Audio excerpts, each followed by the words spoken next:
TV. I'm your host, Chris Kalabukas, and once again we're coming at you live from deep, deep, deep in the heart of Silicon Valley, California, the innovation capital of the world. We're talking startups, innovation, the future. I said it the wrong way. Innovation, startups, the future. Not necessarily those, and not necessarily in that order. So the news broke last night that Quirky, the invention marketplace, and if you haven't heard of Quirky, you've probably seen those interesting power cords that can twist individually. I forget the name of it, but Quirky was a company, and I thought this was a great idea, by the way, where you could submit ideas for products. And anyone in the world can submit an idea for a product, and then other people within the Quirky community can vote on that product and determine whether or not it's a good idea to move forward on. And then there was stage after stage after stage of voting and reviewing and voting and reviewing, and then it got to the point where it got tweaked and tweaked and tweaked, and then it turned into a real product, and then the packaging was voted on and reviewed, et cetera, and then it eventually went to market. Now, after they had a number of initial successes, I mean, they had 30, 40 products in the queue, they decided to expand things and get bigger and bigger. They went from 34 products to 150 products, and eventually, unfortunately, just yesterday, filed for bankruptcy. Now, here's a company that based everything, almost all of its decisions on the cloud, at least from what I've seen. I mean, when I first heard about it, I thought it was really cool. I thought, wow, this is great. This is crowdsource innovation.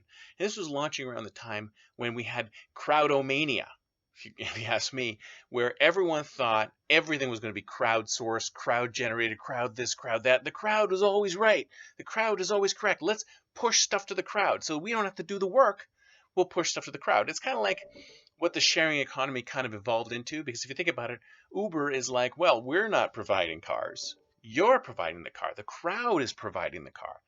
So the sharing economy is really an extension of the crowd economy. But this was when crowd-o-mania was going crazy.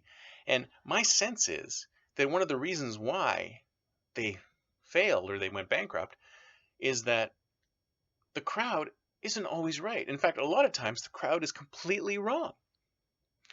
Kind of like democracy. You know what they say? It's not a perfect system, but it's better than anything else. So I think here's my sense is that they were so in love with the idea of the crowd deciding and building and inventing and creating these ideas and getting them into the market that they didn't really put it through its paces market-wise. Because, I mean, everybody knows that people can be irrational. They might look at a product and go, yeah, that's cool. I'd like to see that. With really in the back of their heads thinking, I probably wouldn't buy that.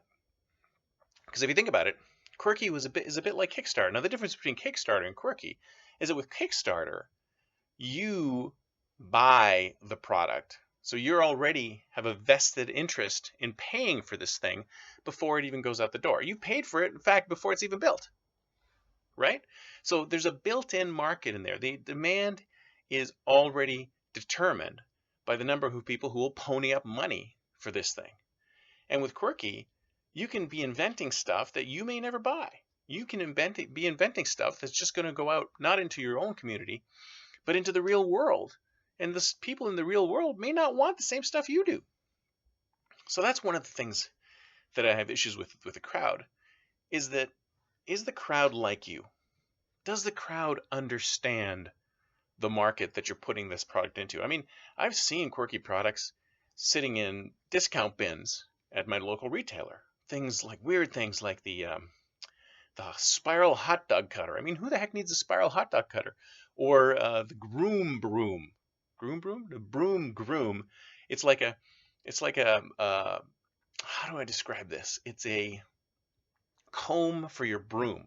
So as you're sweeping, you use this comb is attached to the thing that collects the dustbin, the dust container. It collects. You just sort of rub it against that, and it grooms the dirt out of your broom. But how many people really need something like that? I mean, sure, it's an interesting idea. It's a great idea. But is it marketable? Is it saleable? And this is one of the issues with invention in general, is that I come across it all the time. Inventing myself and with other people in collaboration, you come up with some fantastic ideas. But then you think to yourself, are these marketable? Are these saleable? Is there a business model? Will somebody buy this thing if I build it? And the difference between doing it in software and hardware is that in software, it's a lot cheaper to just build something and then get it out the door. And if the market doesn't like it, you move on to the next one and the next one and the next one. So when you're building an app or a website, you can do that. But when it comes to actually developing real physical products, that takes machining, requirements, etc., costs real money. So it's real difficult. It's a little more difficult to get hardware products out the door. So that might have been what happened. But let's assume, from my opinion, they probably depended too much on the crowd. You can't depend too much on the crowd. You've got to have systems in place to review and filter and determine whether or not these products are marketable before they go out the door. And I think to them, they bought into the whole crowd-o-mania just a little too much. That's it for me for today. See you next time, and until then, don't forget to think future.